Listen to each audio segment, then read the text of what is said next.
সুবহানাল্লাহ, আরো জোরে বলুন সুবহানাল্লাহ। শাসকদের হারামের টাকায় তারা চলে, তারা শাসকদের শুধু কি করে বাঁচাবে এর জন্য মুখ খোলে, তারা আল্লাহ রাসূলের দ্বীনের জন্য মুখ খোলে না। তারা চায় না আল্লাহ রাসূলের দ্বীনের দুশমনদের মোকাবেলায় কথা বলবো, তারা চায় না এতিমদের পক্ষে কথা বলবো, গরীবদের পক্ষে কথা বলবো, বিধবার পক্ষে কথা বলবো, মানবতার পক্ষে কথা বলবো। যে নবী শরাবকে বন্ধ করেছে এই শরাবের বিরুদ্ধে কথা বলবো, যে নবী ঘুষকে বন্ধ করেছে এই ঘুষের বিরুদ্ধে কথা বলবো, যে নবী সমাজে ইনসাফ দিয়েছে ইনসাফের পক্ষে কথা বলবো, যে নবী সমাজে ন্যায় দিয়েছে ন্যায়ের পক্ষে কথা বলবো, যে নবী ফিরাউনের বিরুদ্ধে নমরুদ রাজত্ব করে রয়েছে সেদিনের আবু জেহেল উতবার বিরুদ্ধে লড়েছে, আজকের এই রকম লোকেদের বিরুদ্ধে কথা বলবো। এরা চায় না, এরা চায় এদের দুনিয়ার প্রভু জালিম নেতাদের ঘরে খুশি করে যারা নবীর পক্ষে কথা বলে, হকের পক্ষে কথা বলে, তাদের বিরুদ্ধে কথা বলার জন্য এরা ঘেউ ঘেউ করে। এতে ঘাবড়াবার কিছু নেই তো, শুধু সময়ে সময়ে নাম আর জার্সিটা চেঞ্জ হয়। যার নামই আল্ট্রাটেক, তার নামই এলটি, যেটা এলটি সিমেন্ট সেটা এখন আল্ট্রাটেক তো নাকি, শুধু জার্সিটা চেঞ্জ হয়ে গেছে।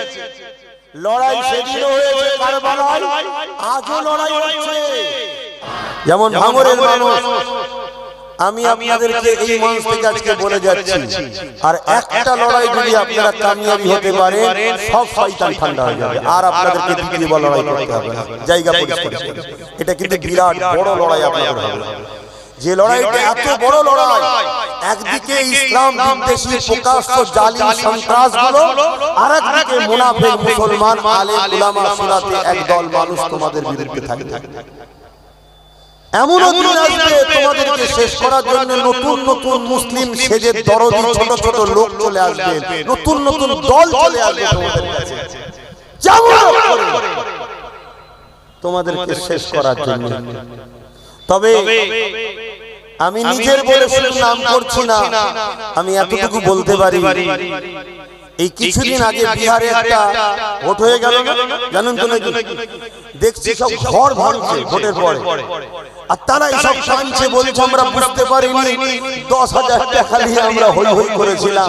সোশ্যাল মিডিয়া দেখবেন অনেক অনেক নাচছিল, এখন তারা কাঁদছে। কি হয়েছে এই ফটোটাতে আপনি নাচছেন, এখানে কাঁদছেন কেন? বলছে আরে यार 2000 रुपया दिए थे, हम तो मिছিল में चले गए, वोट भी डाल दिए, अभी वो लोग जीत के हमारा घर ही तोड़ रहे हैं। বলছে আমরা বুঝতে পারিনি 2000 টাকা ভেজে গেছিলাম। শোনো ভাঙড়ের মানুষ, তোমাদেরকে উচ্ছেদ করার বহু দিনের একটা স্বপ্ন আছে, জালিমদের কথা মাথায় ঢুকছে, অনেক দিক দিয়ে চাইছে, কিন্তু আল্লাহ তোমাদেরকে হেফাজত করেছে। কারণ ওসিলায় আল্লাহ তোমাদেরকে হেফাজত মূলকে করেছে। তিল তিল তিল করে ভারতের বুকে ইসলাম এসেছে।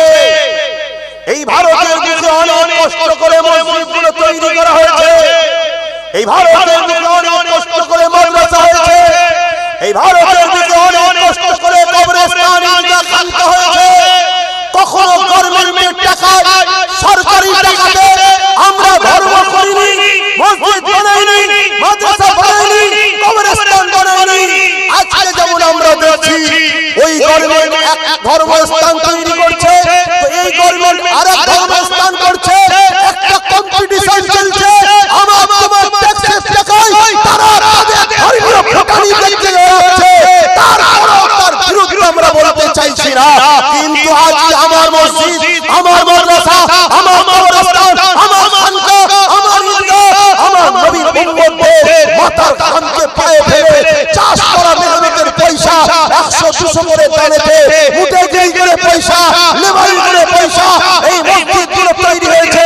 আজকে এই মসজিদকে মিটিয়ে দিতে চাইবে এ ভারতের মুসলমান। তুমি আমি যদি জানি না করি, তুমি আমি যদি এর সংগ্রাম রুখার জন্য না করি, মনে রেখে দিও আল্লাহর আযাব থেকে তুমি আমি বাঁচতে পারবো না। এটা আল্লাহর পক্ষ থেকে পরীক্ষা শুরু হয়েছে। কেন্দ্রের জালিম সরকার যে প্রকাশ্য মসজিদ মাদ্রাসার দুশমনি করেছে সেটাকে আমরা চিনতে পেরেছি, কিন্তু আমার রাজ্যের বিশ্বাসঘাতক এই বেঈমান বিশ্বাসঘাতক সরকার যে বলেছিল আমি থাকতে কিছু হতে দেব না, সে আজকে বিশ্বাসঘাতকতা করে আমার মসজিদ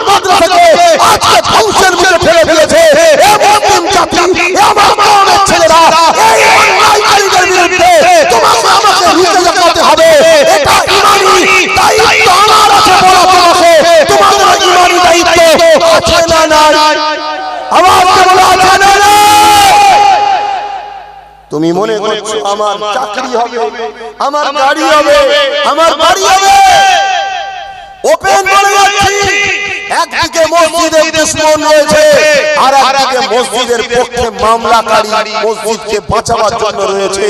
এই জায়গায় যদি কোনো মুসলমান দাবিদার মসজিদের দুশমনের হাতকে শক্ত করতে চায়, ও কোনোদিন হালাল সংসার হতে পারে না। কথা বুঝে আসছে না? অন্য কিছু হতে পারে, হালাল সংসার হতে পারে না মুসলমান দাবিদার।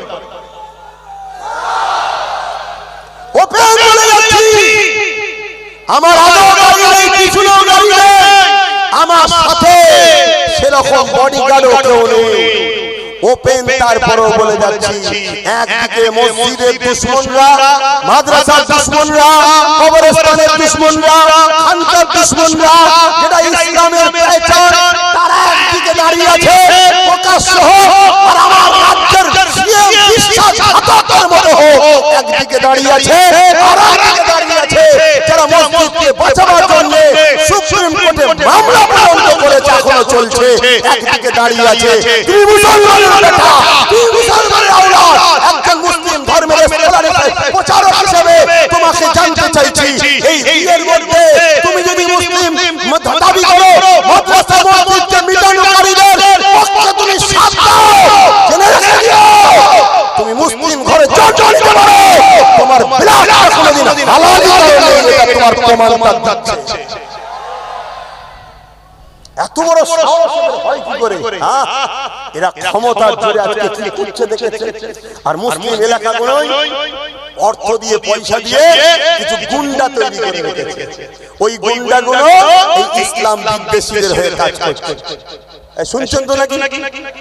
কোথায় মুসলমানের বাড়ি গেঁজা রেখে দিচ্ছে, কোথায় মুসলমানকে মিথ্যা কেস দিচ্ছে, কোথায় মুসলমানকে পিটছে, কোথায় মুসলমানকে মারছে।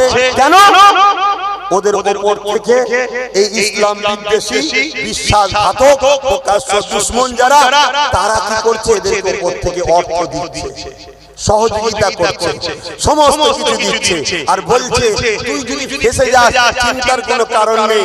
কেন? আমার হাতে পুলিশের ক্ষমতা, একটা ফোন করবো তোকে ছেড়ে দেবো। মুসলমানকে মার, মুসলমানকে জুলুম কর, মুসলমানকে এ কর। মুসলমান যেন ক্ষমতা দখল করতে না পারে। যদি ক্ষমতা দখল করে ফেলে, তাহলে মসজিদ ভাঙতে গেলে আমাদেরকে সাইজ করবে। তাহলে বলো, এই জায়গায় দাঁড়িয়ে থেকে মসজিদ মাদ্রাসা বাঁচানোর দায়িত্ব আমাদের আছে না?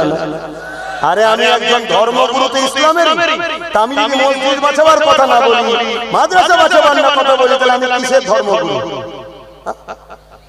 কথা শুনছেন না? শুনেন, আমি তো কোন রাজনীতির সভাতে আসিনি যে মানুষের শিক্ষা, রুজি রুটি, কারবার নিয়ে কথা বলবো। ওটাও বলা দরকার, মানবতার ক্ষেত্রে বলতে পারি, কিন্তু আমার এসেছি ধর্ম মাহফিলে। তাহলে আজকে আমার ধর্মকে কেন্দ্র সরকার প্রকাশ্য রাজ ক্ষমতা দিয়ে মিটাতে চাইছে না, চাই না। আর আজকে রাজশাসক যাকে মুসলমানরা বিশ্বাস করে সাথ দিল, এই বিশ্বাসঘাতক, এই গাদ্দারও সেই কেন্দ্র সরকারের সাথ দিয়েছে না, দেয় না? আওয়াজ দিয়ে বলুন, দিয়েছে না, দেয় না? তাহলে আব্বাস সিদ্দিকী এ কথা বললে দেখা যাবে আবার একদল মৌলী সাহেব আমার বিরুদ্ধে বলেছে। কেন? আমাকে সমাজের কাছে ছোট করতে হবে। তাহলে ওই মৌলী সাহেব মনে এদের ভাড়াটিয়া, হ্যাঁ কি না? এক কথা মাথায় ঢুকছে?